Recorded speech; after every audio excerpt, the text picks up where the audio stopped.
Hello, today we're going to do a quick integration, using U-substitution rather than integration by parts. In the first video I uploaded, it required integration by parts. But when you think of U-substitution, what I want you to think of is we're going to let U be something inside of our integral, and when we take that derivative of whatever we're letting u be, it's going to give you something that's remaining, something similar. It won't always be exact, but it will give you something that's similar in your integral, which you didn't let the u substitution be. That's the idea I like to have whenever using u substitution. So first, let's try to note that we have a polynomial again and an exponential. Yes, usually integration by parts, you have two different functions. You usually like u dv, but in this case, we don't want to use integration by parts. It would be a little mess. But the way you know you have u substitution, because these are techniques that you're building on, and it necessarily won't always tell you what to use it, because usually the thing we like to say is techniques with integration, because we got trig, substitution, and more of that as we build along here. But I want us to first note again, we have a polynomial and an exponential. So I have an x and I have e raising the x squared. So my first thing is when I first started off doing u substitution, I used to focus on each one of the functions. So usually when there's something being raised with a variable in it, I usually like to let u be that, because maybe it will work out. But let's say, for example, we just look at x for our first part. So let's suppose we say let u equal x. Okay, that's okay. But now the question you want to have in mind is, when I take the derivative of this thing I'm letting be the u substitution, will it give me something left over in the integral that I didn't let u be? But notice when we take the derivative, so when you take the derivative, you have a du, and on the right side, we tag along dx after the derivative. But the derivative of x is just 1, so this is 1 times dx.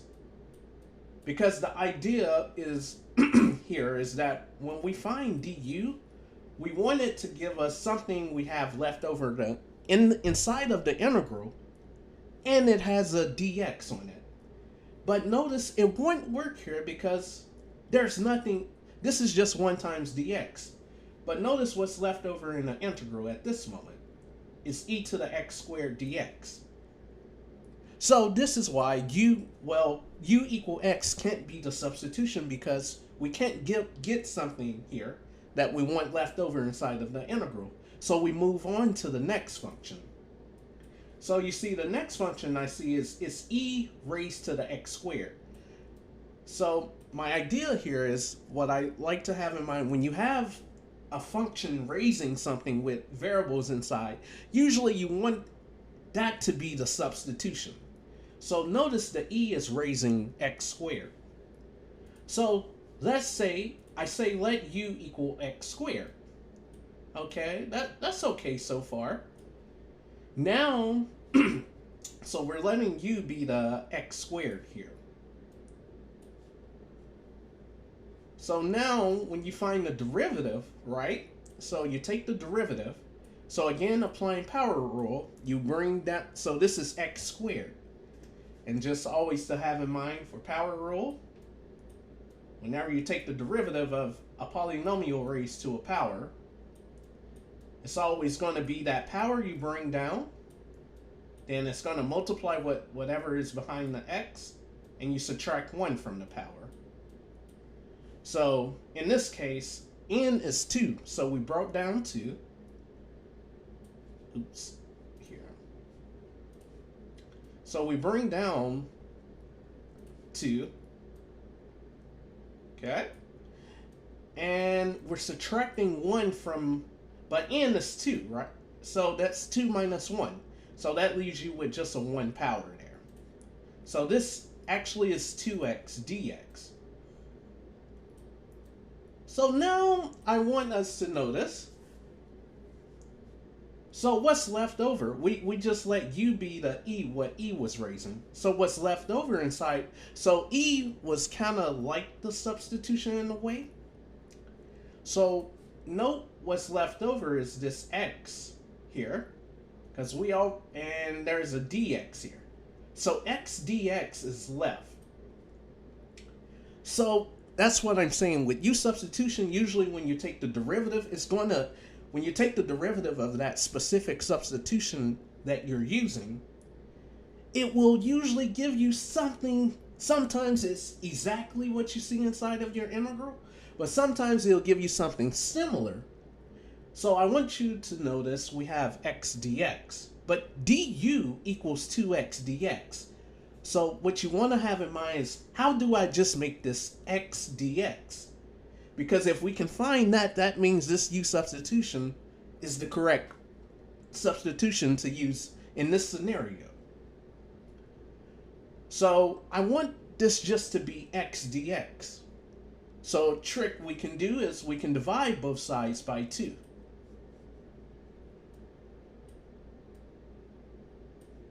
It's a little manipulation.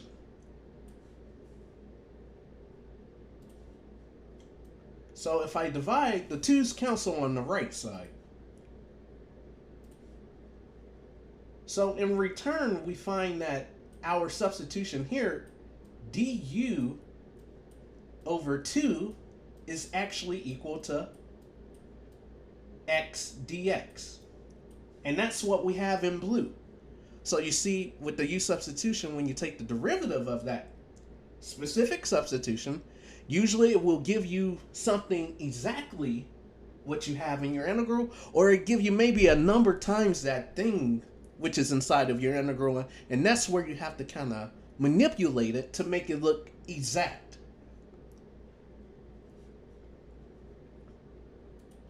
So now what I'm going to highlight is the 2 key things we want is we have a substitution for u. And we just found a substitution for x dx.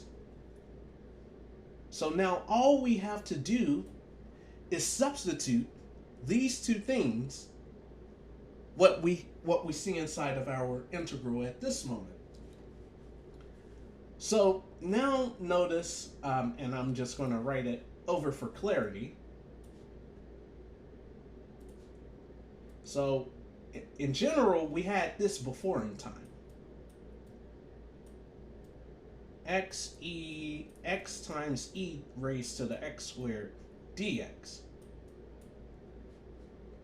So now what we want to note here is that x dx is du over 2. So you see, when I replace, so wherever I see the x dx, I'm going to replace that with du over 2. But we usually like to have the d times the variable. Usually you like to have that to the side, because when you integrate, usually that's to the right side of the entire thing. So now when we rewrite this, this becomes, so far the x dx, what I highlighted in green, is equivalent to saying du over 2.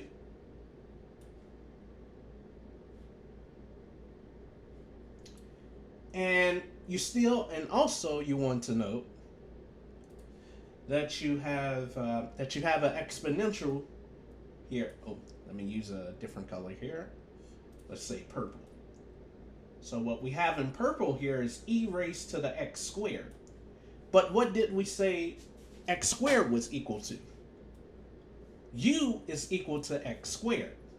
So now you see, with the e, I'm going to replace that x squared with just u. So essentially, this e to the x squared becomes e raised to the u. times du, one, or it's another way you can think as 1/2 times du. And see, now what we're doing, we're transforming this integral in something in a more simple way, where we kind of can transform it into rules we use to take the integral that we're familiar with. Because right off the bat is not as, can't just say what it is off right the bat, but these little substitutions that we're using help us make it into a more simple problem. And now, always, whenever you have a constant, it's always best to pull out the constant.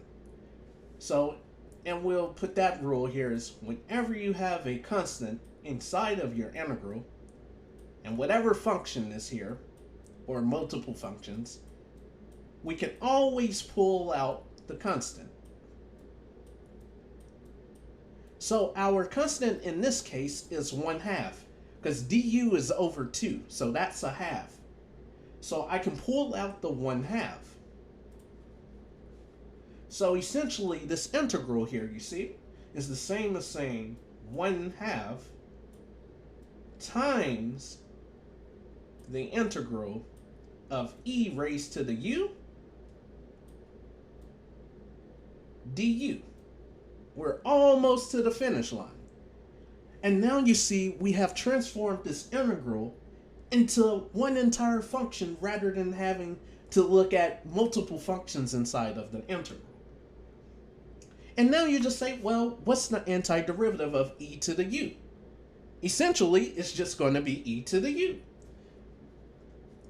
So in general, for a general variable here, e to the x here is just e to the x, the antiderivative. So now we have that the antiderivative of e to the u is just e to the u. So essentially this is, just always remember that this 1/2 has to multiply the antiderivative. Your constant outside of the integral will you always multiply that. That's one of your almost final steps. You want to do always to make sure you distribute that constant onto the actual antiderivative. So this is 1/2 times e to the u.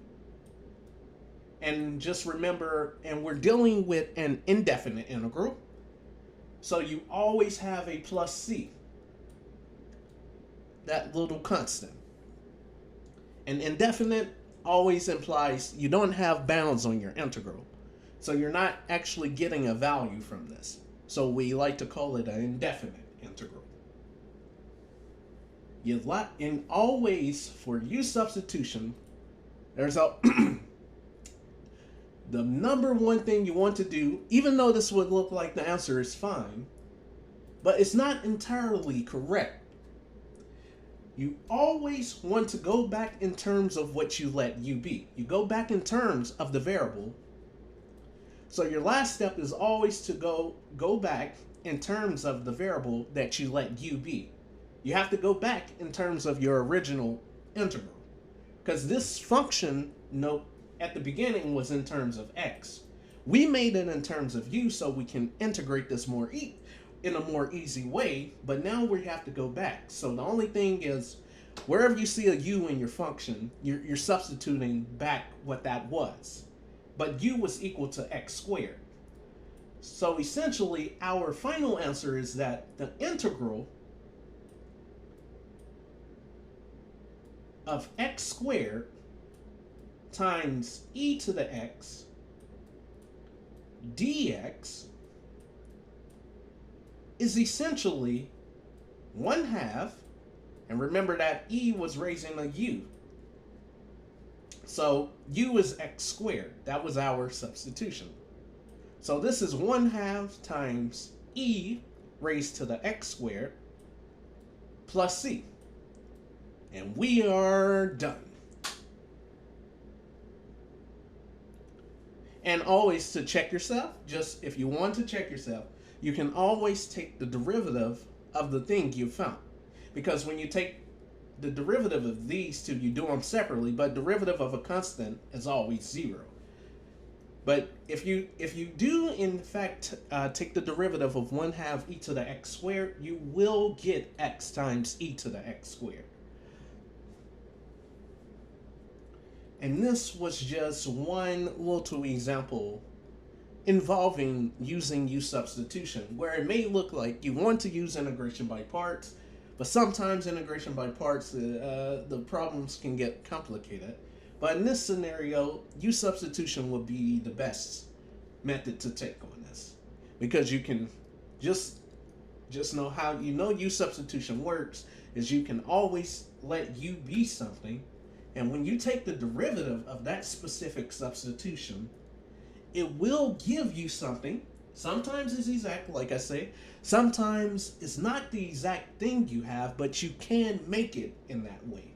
In our case, we had x dx, but when we took the derivative of our substitution, we had 2x dx. So we manipulated it by dividing by 2 to make it into that same form that we have. And that's the thing about U-substitution. You're just manipulating the problem a little.